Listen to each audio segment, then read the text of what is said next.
Club এবারের Indian super লিগে ক্রীড়াসূচির advantage পেয়েছিল, কিন্তু ক্রীড়াসূচির অ্যাডভান্টেজ কি তারা রাখতে পেরেছে? প্রশ্নটা এখানেই। প্রথম দুটো ম্যাচ তারা জিতেছিল। প্রথমে ছিল নর্থ ইস্ট ইউনাইটেডের সাথে, এরপরে এফসি গোয়ার সাথে। এমন চিৎকার চেঁচামেচি হইচই হলো যে 7টা গোল করলো ইউসুফ বলে প্লেয়ারটি, 4টি গোল করলেন। তার মধ্যে আমরা কি দেখলাম, যেন ইস্টবেঙ্গল সমর্থক থেকে কর্মকর্তারা মনে হলো যে এবারের আইএসএল ট্রফি যে কলকাতায় আসবে সেই নিয়ে তো কোনো সংশয় নেই, কিন্তু সেই এয়ারপোর্ট থেকে পুরো এসে গেছে, ময়দানে এসে গেছে, বটতলা থেকে সেন্ট্রাল এক্সাইজের দিকে এগিয়ে চলেছে, এরকম মনে হয়েছিল প্রথম দুটি ম্যাচের পর। কি দেখা গেল, যেটা দলে যে ফর্মেডেবল সাইড বলতে আমরা যেটা বুঝি, সুসংহত দল, শক্তিবদ্ধ দল, সেই জামশেদপুর এফসির বিরুদ্ধে মুখ থুবড়ে পড়ল। 1 গোলে এগিয়ে গিয়ে 2-1 গোলে তারা হেরে গেছে। ম্যাচে যে ইস্টবেঙ্গল 70 মিনিট পর্যন্ত খারাপ খেলছিল তা না, ম্যাচটা তারা যখন 1 গোলে এগিয়ে থাকে তখন 2-0 হয়ে যাওয়ার কথা, স্টিফেন পিছিয়ে অসাধারণ অনুমান ক্ষমতায় প্রায় গোল লাইনের কয়েক গজ আগে থেকে ইউসুফের পুশ দুর্দান্ত ক্লিয়ার করে দেয়। ওটাই ছিল টার্নিং পয়েন্ট। কিন্তু এর পরেই যেটা আমরা জানি যে মানুষের ডান হাত, বাঁ হাত আর অজুহাত 3 রকম জিনিস আছে।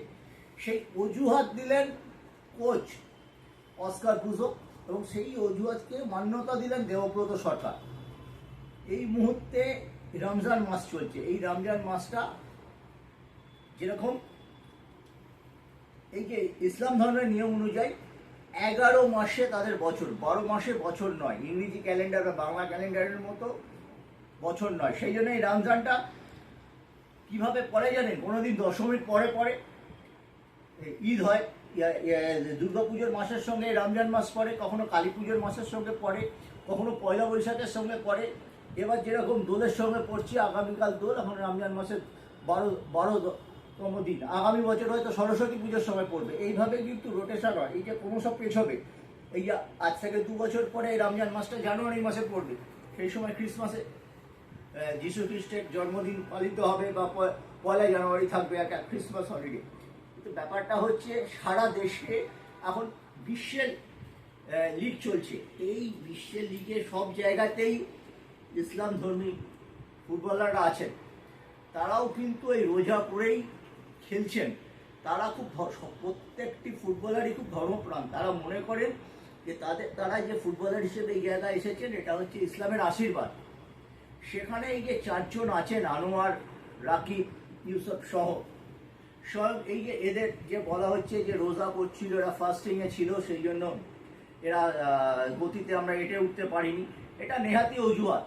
তোমাকে তবে ফার্স্ট 11-এ যদি তোমার 4টে প্লেয়ার থাকে, তবে মনে ধরে রাখতে হবে এই 4টে প্লেয়ারের 60 মিনিটের বেশি খেলার সম্ভাবনা নেই। অতএব ফার্স্ট 11-এ তুমি ওই 2 জন প্লেয়ার রাখো, 60 মিনিটের পরে তোমার যখন 5টা চেঞ্জ আছে, তুমি সেরকম চেঞ্জ নাও। বাসিম রশিদ আছে, বাসিম রশিদকে আমি আবার বলছি যতদিন এগোবে, মার্চ মাসের শেষের দিকে এই বাসিম রশিদ ব্রেকের পরে দাঁড়িয়ে যাবেন। তার 38 বছর বয়স, 38 ডিগ্রি সেলসিয়াস, 98% আর্দ্রতা। আমি বারবার এই কথাটা বলছি, এই প্লেয়ারটা খেলতে পারবে না, সল ক্রেসপো টানা 4টে ম্যাচ খেলতে পারবে না। এখন তো মনে হচ্ছে তারা 3টে খেলতে পারবেন কিনা তোমার সন্দেহ আছে। অতএব যে ওয়ার্কলোডের যে ভ্যারিয়েশন করতে হবে, এইটা কেন ভাবেননি? এটা অজুহাত দিচ্ছেন অস্কার, এটা অস্কারের ভাবা উচিত ছিল, কারণ কিন্তু অস্কাররা প্রথম 2টো ম্যাচ জিতে একদম আকাশে উঠছিলেন। প্রথম ম্যাচ কোনোদিন ইস্টবেঙ্গল জেতেনি ইন্ডিয়ান সুপার লিগে, সেখানে পরপর 2টো ম্যাচ জিতে গেছেন। 2010-11 মরশুমে ট্রেভর মর্গান বলে একজন কোচ ছিলেন, এই ব্রিটিশ কোচের আমলে সে আইএসএল হোক বা আমাদের জাতীয় পর্যায়ে তো সেরা লিগে ইস্টবেঙ্গল প্রথম 3টে ম্যাচে জয় পেয়েছিলেন। এবার আসছি এফসি গোয়ার প্রসঙ্গে। এফসি গোয়ার সেই শক্তিটা কিন্তু নেই, কিন্তু এফসি গোয়াকে হারানো কিন্তু ইস্টবেঙ্গলের পক্ষে যে খুব সুবিধাজনক হবে তা নয়। কিন্তু তারা সুপার কাপ জিতেছে, তারা ইস্টবেঙ্গলের দুর্বলতাটা কোথায় সেটা আমরা দেখেছি। আনোয়ার আলীর পক্ষে টানা 90 মিনিট খেলা সম্ভব হচ্ছে না, সেটা তারা বুঝেছে। এই যে শেষ 30 মিনিট প্রেসিং ফুটবলটা তারা খেলবে, আনোয়ার আলী সিবলের অভাবটা বারবার দিন দিন যত যাবে, এটা আমরা একদম লিগের শুরুতে বলেছিলাম দুটো ম্যাচ জেতাতে সিদ্ধেকে নিয়ে আলোচনাটা থেমে গিয়েছিল, এটাই আমাদের অন্যায়। আমরা শুধু সাফল্যের সময় ওই জায়গাটাকেই হ্যামার করি। দলের যে দুর্বলতা কোথায় কোথায় ঝামেলায় করতে পারে, দুটো সাইড ব্যাক কোথায় হতে পারে, সিদ্ধে না থাকলে একদম দুটো স্টপারের অবস্থা কী হতে পারে, সেগুলো নিয়ে আমরা চিন্তা করিনি।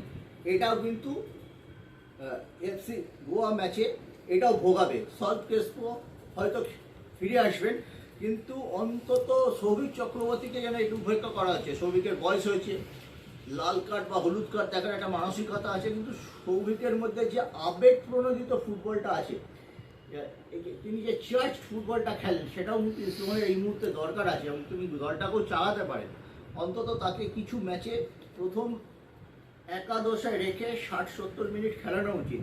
আর ওই যে সোর্সবার্গ বলে যে প্লেয়ারটিকে নিয়েছেন, দেবব্রতবাবু স্বীকার করেছেন, দেখে আমার ভালো লাগলো। হয়তো ওকে দাঁড়াতে সময় লাগবে, উনি আদৌ দাঁড়াবেন না। দেবব্রতবাবু বলেছেন যে ওনার সময় লাগবে, সময় পেতে পেতে না লিগ, এবারে তো 13 ম্যাচের লিগটাই শেষ হয়ে যাবে। এটা একটা ব্যাড ইনভেস্টমেন্ট, ওই হিরোসির মতো আমাদের মতো একটা ব্যাড ইনভেস্টমেন্ট এক্ষুনি বলে রাখা যায়। অতএব সল্টলেক স্টেডিয়ামে যখন ইস্টবেঙ্গল খেলবে, তখনই তো ভারতীয় দলও সেমিফাইনাল খেলবে।